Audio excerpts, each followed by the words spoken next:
Hello, good afternoon, and welcome to another edition of Time with PIAC. Today we explore the current trend of declining crude oil production in Ghana, the causes, what the declining trends means for our oil industry, and we'll also attempt to get some solutions on what can be done differently to stem the decline.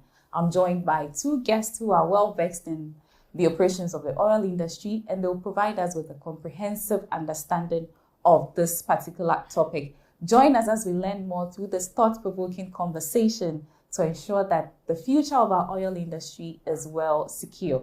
Remember, this session is interactive, so you can send in your contributions by way of questions and comments as the discussion progresses, and we will respond to them. I'm your host, Jessica Echampon. I'm joined by Ms. Yom Ama Abledu, who's a PIAC member representing the Ghana Bar Association, and Mr. Mark Oyeajiman, to provide some insights on this subject matter. You know that Mark is not new to Time with PIAC. He's been here a couple of times, and today we have a new face. So we'll say a special welcome to Ms. Yom, who is joining us for the first time on Time with PIAC. Hello, Yom. Hello, Mark. Hi, You're welcome. Thank you, Jessica. Thank you. It's good to have you back again. It's good to be here. And we can assure our viewers that we are going to have a very thought-provoking and insightful conversation on what appears to be a very worrying matter for PIAC, that is the declining crude oil production. But before we get into the details of that, I would want us to take our viewers down memory lane a bit by telling the story of how far we have come as far as crude oil production in Ghana is concerned. I think Ms. Yom will take us on that. Yes, Jessica, thank you. So, you rightly said we'll take you down memory lane. So, I just want you to see how far we have come. Exploration actually dates back pre-independence era. So, let's say 1896 to be precise. That's when oil seepages were found onshore around the Tano Basin of Nzimaland. After we found the oil seepages, a few wells were drilled, but then it was unsuccessful. We didn't end our search there. In 1967, there were attempts to expand petroleum exploration offshore. So this led to the exploration of the Salt Pond field, which you know is currently being decommissioned at the moment. So at that time, production was excessively low. They were doing about 600 barrels per day, which made it economically less viable. So in the 80s, it peaked to about 4,800 barrels per day of oil per day. And then when we got to the early 2000s, there was some decline due to aging infrastructure, and then it was no longer in production. I mentioned earlier that we are decommissioning the field at the moment. So this actually paved way for later discoveries. In 2004, Ghana entered into a petroleum agreement with Cosmos Energy and the GO Group in respect of the West Cape 3 points. In June and September 2007, there are significant quantities of oil which were discovered 60 kilometers offshore Takrady with proven reserves of 600 million barrels of oil equivalent. So there was some unitization that was done later on the field, and we discovered the Jubilee field, which was estimated to contain about 600 million to 1.8 billion barrels of oil, and then about 3 billion to 800 billion cubic feet of gas as well. So the Jubilee field was set to produce about 120,000 barrels per day to later increase to 200,000 barrels per day from 2013. Jessica, I hope you're taking notes of the dates. Yes, sure. Right. Okay. So the Jubilee field was commissioned in 2010, and the production was started shortly after 2010. So it was commissioned in December 2010. We started producing oil January 2011. So after that, we didn't end at the Jubilee field. There was a discovery of the 10 field between 2009 and 2011, and it had estimated reserves of about 240 million barrels of oil and then 300 billion cubic feet of natural gas.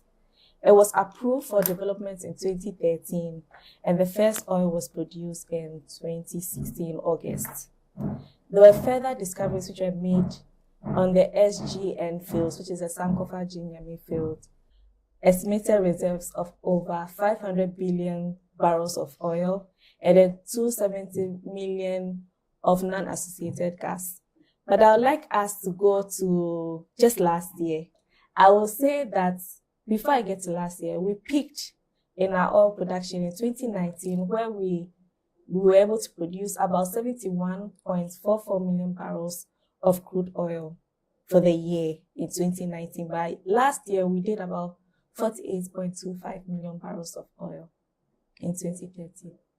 So we realized that we have come a long way with regards to oil production in Ghana, and then a bit of gas in there. Are there some specific regulations that govern how the operations of the industry should go?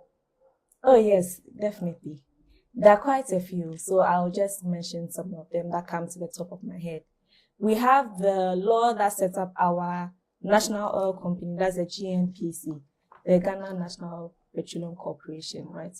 So that's the PNDC Law 64. It was, is it 1983? Yes. So we have the Petroleum Commission Law, or the Act of 2011.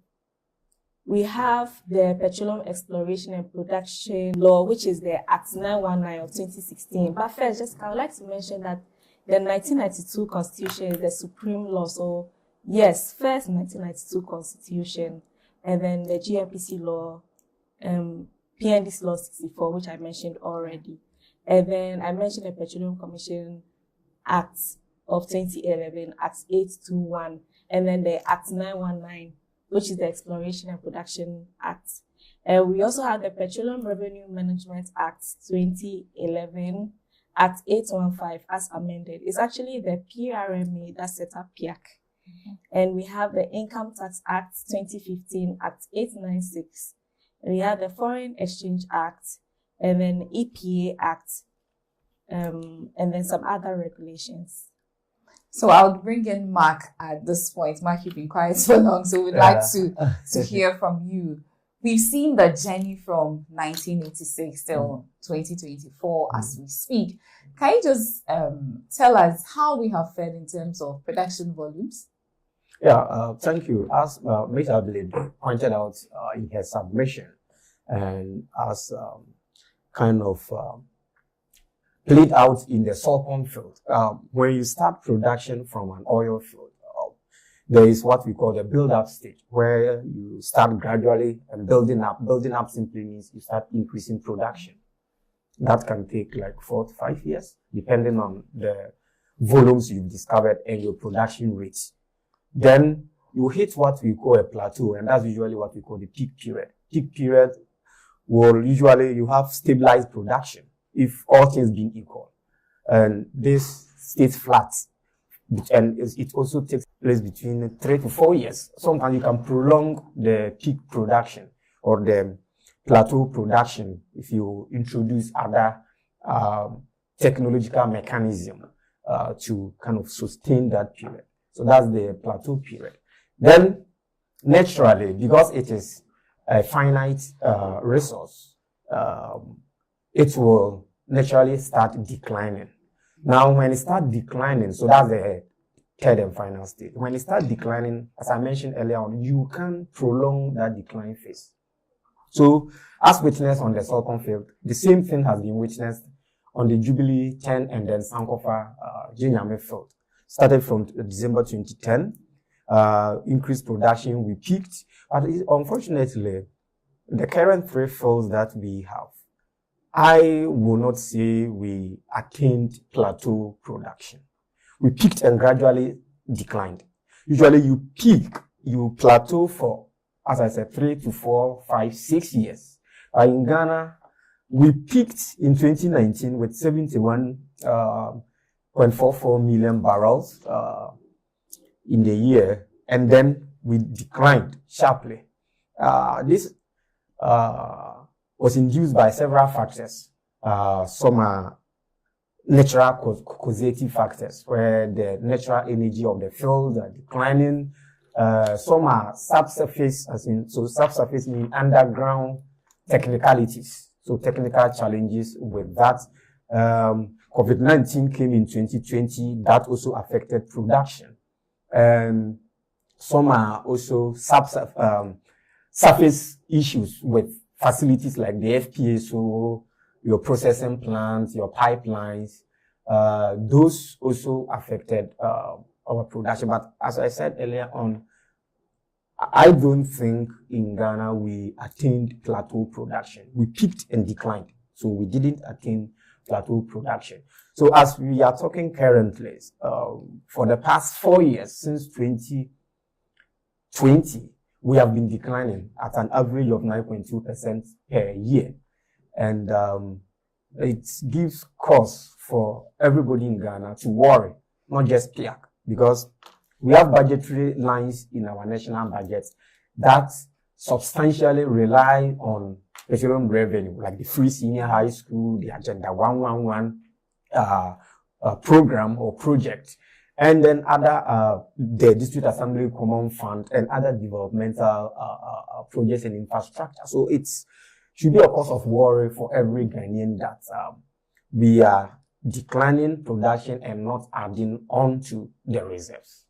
Okay, thank you very much, Mark. If you are just joining us, this is still Time with PIAC, and today we are talking about the declining trend of crude oil production in Ghana. My guest, Ms. Yom Amavledu, a PIAC member representing the Ghana Bar Association, and Mr. Mark Oyajiman, the technical manager of PIAC. So moving on, Mark attempted to give us some of the reasons why we are experiencing the decline. But Mark, you said something that really caught my attention. You said the natural process is for the field to peak, then you plateau a bit before the decline. But we realize that in the case of Ghana, we just peaked and then we are declining. Do we know why that is the case? Well, I attempted kind of enumerating some of the factors that caused that. Let me take it field by field. If you look at the Jubilee field, it started production. That was the first field that went into production in 2010, December. So from 2010, let's say even 2011, right? So that is about 13 years of production. The natural life of a field, depending on the volume and then the reservoir characterization, is from 25 years to 30 years. So let's say Jubilee is with the same history, then we are halfway through production. And halfway through production, that's where you will have witnessed a plateau period. Then it starts declining a little, but we didn't witness a plateau period. One of the major reasons why we did not witness a plateau period was gas commercialization and the evacuation of gas produce. You know, we spent the first 4 years of production from Jubilee. We did not have a processing plant in place. So we were burning off the gas and then injecting some of the gas. But in the natural scheme of things, the very first 5 years of production in a field, you don't inject. Because the natural energy of the field will still be enough to bring the oil out. But because we did not have a processing plant, we have to burn. But you can also burn a lot because environmental standards and regulations are there for you to meet. So if you are not able to burn all and you don't have a processing plant to take the rest, you have to inject. And that can compromise your reservoir and affect your production. So that is with Jubilee. Now, if we look at the Sankofa Ginyame field, it's predominantly a gas field. So what that means is that the crude oil is associated with the gas. So that's why on that field, we usually see a non-associated gas, meaning that when you are producing, you get more gas than oil. So one should not expect the country to get more oil from the Sankofa Ginyame field production unless other discoveries are made within the field itself. And then all this also boils down to the gas commercialization I was talking about. Now, when we talk about gas commercialization, it's basically structures, more economic and infrastructure structures that a country will put in place to take up the gas for industrial and domestic utilization. That is what we mean by gas commercialization. As we speak now, we only have one processing plant. That's the Atwabu gas processing plant. Though we are expanding the plant to include a second train, but then in the meantime, as it's undergoing this expansion, we are unable to take off most of our gas. So as we are unable to take off most of the gas, we will definitely cut down on production, because if you produce more gas and you are not able to take, you end up either re-injecting or flaring, and that is loss of revenue to the state. So we've cut down on gas production, especially even for on the 10th field. Now the 10th field, the main issue with the 10th field is that the rock or the formation down there that houses this hydrocarbon has proven to be a very complex formation, where geophysical and petrophysical studies, or let's say engineering studies, have proven to be very difficult for the partners. They are doing everything possible, but then it's proven to be very difficult. They've invested even over $1 billion just to understand the formation, and they are still on it. So all this impacts on crude production in Ghana. Let me bring in Ms. Yom at this point. The issue of the decline is something that PIAC has been talking about in its statutory reports. There's a need for us to do something to reverse this decline. As a committee, what do you think are some of the implications for us as a country if we do not stem this decline? Thank you, Jessica. Of course, definitely, there's going to be impacts that will be felt in the country, if not now, but in years to come. So I could enumerate a number of them. So we could have economic impact, social impact. So for the economic impact, it's going to reduce government revenue. Mm-hmm. The more you produce, the more government gets revenue out of this. And then some of the petroleum revenues funds our annual budgets, which certain critical projects are relied on. Like we have the free SHS, we have some infrastructures that we've used oil revenue for. And we know that all this is going to be affected if there's low revenue to the government. And also this could impact trade and foreign exchange. Oil is one of our greatest exports out of the country. So with the decline, it's going to affect how much we export out of the country. And that's also going to put a strain on the local currency, which is the cedi. And then it's going to reduce foreign direct investment into the country. And that's also going to affect our economy in a way. And there's also going to be, like for example, where if certain fields are closed, we know that there are some jobs that people are going to lose their jobs. So that's one of the implications of that. And also the social environmental implication is, in the Western region, because they have all these activities going on, it affects their economic activities in the area, whereby people patronize hotels, services from the area. So if there's a decline, it's going to impact economic activities in the area as well. Okay, so at this point, we would want to shift the focus on getting solutions to this decline. We have lamented enough about this declining trend. Can this declining trend be reversed? And this question I'm posing to the two of you. I don't know who would want to go first. Ms. Abdul, you can. Okay, then after that you would come in. So, Ms. Yom, can this decline be reversed? Absolutely. I think that the more we explore, the more we discover. Mm-hmm. So, absolutely. The more we invest in exploring and discovering new reserves, we'll be able to drill more, produce more. So, yeah, I think that's one way we can do that. And by investing in the sector, we could attract more foreign direct investments where people who have the technical know-how in this field will be able to come into the country and help us. Yeah. I don't want to talk about the technical techniques that can be used to improve the mature field. So I'll leave that to my technical manager. Yeah, so Mark. Yeah, thank you, Jessica. Thank you, Ms. Abdul. So just to add on to what Ms. Abdul just said, I think, before I touch on the technical side, I think as a country too, we need to face reality.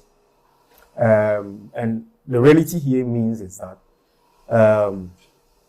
we are being faced with this energy transition thing, where companies are diversifying their investment portfolio, some away from hydrocarbons and then a bit in hydrocarbons. What this means is that to be able to attract the foreign direct investment that Mr. Blady spoke about, you need to also have a look at the incentives you put in place to get them to come. So you look at your fiscal terms, you look at your taxation systems, you look at your investment climate by improving upon some of these things. And it is a reality that as a country and people, we need to face and come to accept that things are moving in a way that most of them are not dictated by us. So we need to face some of this reality. The technical side, you can put in certain engineering measures to arrest decline of production from a mature field like the Jubilee field that we have in this country. We have what we call advanced oil recovery mechanism, where during the plateau stage, which I said we didn't have a plateau as a country, during the plateau stage, you employ what we call secondary recovery mechanism through, let's say, gas injection, which we are doing. Actually, we are doing on the various fronts. We inject gas. The gas will help reduce the thickness of the oil in order for it to flow to the surface. So that's gas injection. You have what we call steam injection, where hot air or hot water is injected into a new well that you've drilled just beside the production well. You inject, it helps to melt the crude to reduce how thick it is in order for it to flow. Then when you start declining, now you move from the plateau to the decline stage, we have other advanced mechanism you can employ. You can employ the same gas injection, the same steam injection. Then you can add chemicals, and the chemicals will melt with the oil, change the composition of the oil in order to help it flow. This, when done, can help increase your recovery by about 5 to 7% in the medium to long term. So these are some of the mechanisms that we can employ in the various fields. In addition to what Mr. Abladu said of attracting investment, adding on to reserves and the like. So I'll come back to Ms. Abladu. In terms of policy, what can we do differently to stem this decline? We can actually improve our regulatory and fiscal regime. So we review it to make sure that they align with international standards. So we can review our tax laws, royalties, and then the licensing terms, so that they become great incentives to attract investors into the country. For our regulatory and fiscal reforms, I think we can review our tax policies. We can also look at our royalties and the licensing terms to incentivize greater investment in production and exploration. We can also streamline regulatory process, reducing bureaucratic hurdles and ensuring that there's transparency in the system for investors to actually operate in Ghana. So Mark, yes, we know that energy transition is gradually coming, something that everyone is talking about, energy transition. Do you think that energy transition can impact our industry? And if yes, how do we go about it? Because we still have some hydrocarbon resources that we are yet to exploit. Yes. You see, when we talk of energy transition, people think it just came recently. Mm-hmm.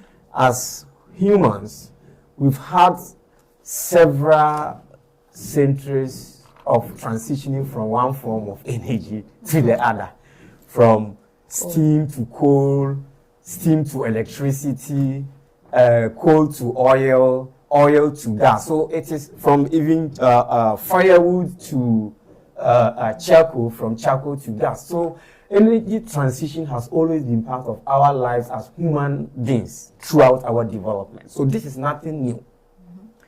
The reason why this has received much attention and focus is probably of the era we find ourselves, where we have a lot of technology and information is out there. We have TVs, we have radio stations, all blasting this day in, day out. That is why we think that it is a new phenomenon. It is not. Now, as I also want to make the point that energy transition from fossil fuel, that's hydrocarbons, to green energy or renewables has come to stay. Nobody can take it away. from that fact that it has come to stay. Now, it is how you transition, you embrace the transition as a country, that is what will define how you will exploit your resources. Yes, as a country, we have about 1.4 billion reserves of oil equivalents untapped. Now, the question is that do we leave it down there, or do we find a sustainable way of exploiting the hydrocarbon we have while blending it with the transition to green energy? That is what we have to do. We can have a national strategy on how we will exploit this. We can look within as a country, meaning that we have to use more of the hydrocarbon that we will produce. We can look in the sub-region. In the sub-region alone, we are getting close to about 400 million. When I say the sub-region, I mean the West African sub-region, about 400 million. That's huge markets. And almost every country within the sub-region needs hydrocarbons to drive its development on it. We can look within the African context. Okay. Now, money is shifting, investment is shifting from the big European companies because of the pressure on them from stakeholders to diversify. We can look within Africa and Middle East, where there are a lot of untapped resources, and they are not going away anytime soon to full transition. No. So to do all this, just empower your national oil company to be at the forefront, leading this process by, in a way, diversifying, go into bringing the hydrocarbons out of the ground, and also go into investing in renewable energy. So that is how we should embrace this as a country. We should not be rushed. We should not follow what others are doing. We should look at our development needs and circumstances and then go according to our pace. We all say that net zero target is 2060, 2070. It doesn't mean that is when we transition fully to green energy. That is net zero, which simply means that the amount of carbon dioxide you are emitting, you are putting other measures in place to kind of counter the emissions you are doing. So that's what we call net zero. What you are emitting, you are planting trees to counterbalance it. So we should go at our own pace based on our development needs. So we realized that beyond raising these issues, PIAC went a step further to convene a technical consultative workshop some few weeks ago. So Ms. Yom, can you tell us about that, and what exactly was PIAC looking forward to achieve with that particular technical workshop? Look, Jessica, I think we've come to a point where we realize that Africa problems require African solutions. So we look within ourselves. We all know what the problem is. We have the technical expertise in the country. I don't lie to you. GNPC has the best guys. Yeah. Petroleum Commission, Ghana Gas as well. So we thought to actually put together as stakeholders in a room to brainstorm what exactly the issues are, and then see how we can find solutions to them. So that is what the whole workshop was about. And we did that in collaboration with academia as well. Mark, would you want to add something on the workshop? Yeah, it's basically what Ms. Abledu just said. It's just PIAC providing that platform to have these stakeholders come around a table to, as she said, what is going on? What is the problem? Is there a problem at all? If there is a problem, what is bringing up those problems? What can we do about this problem? What do we need to do as a country to kind of curtail or solve this problem? So that was the essence of that technical consultative workshop. And a communique has been put together. Partners are reviewing it, and I'm sure probably getting to the end of the week or early next week, it will be published for all Ghanaians to have a say. Copy will be submitted to the Ministry of Energy and to the Presidency to look at the solutions that we've provided from that workshop. So at the end of the day, we came up with resolutions and action points as to how to resolve this problem. Okay, so finally, before we go, we realized that there's a problem. We have solutions. And one of the key things that stood out for me in this conversation was we positioning our industry to be able to attract more investment. So going forward, how do we do this in a minute? And then you also have your 10 in a minute. Okay. So I think that we have to be strategic in our approach. And our strategy will require balancing regulatory clarity, fiscal incentives, infrastructure development, and not forgetting the global transition concerns as well. So yes, that's 1 minute for you, Jessica. Okay, Mark. Yeah, thank you. Where we find ourselves, we should have a more empowered, transparent, well-governed national oil company to lead this process for us to implement the strategies that we will adopt going forward. So I believe that this conversation has been very, very insightful and thought-provoking. I mean, we are all looking for solutions and not just to lament the problem. So thank you very much, Ms. Yom, who's the first time on time with PIAC. We look forward to hosting you again. And to our comeback guest, thank you for making time to join us in this edition. And to you, our online audience, thank you very much for making time to join us in this conversation. Until we come your way again next month, let's remain connected through any of our channels: Facebook, X, LinkedIn, and Instagram. You can also reach out to us via WhatsApp on 055-441-6544. I was your host, Jessica Echampo, and do enjoy the rest of the afternoon.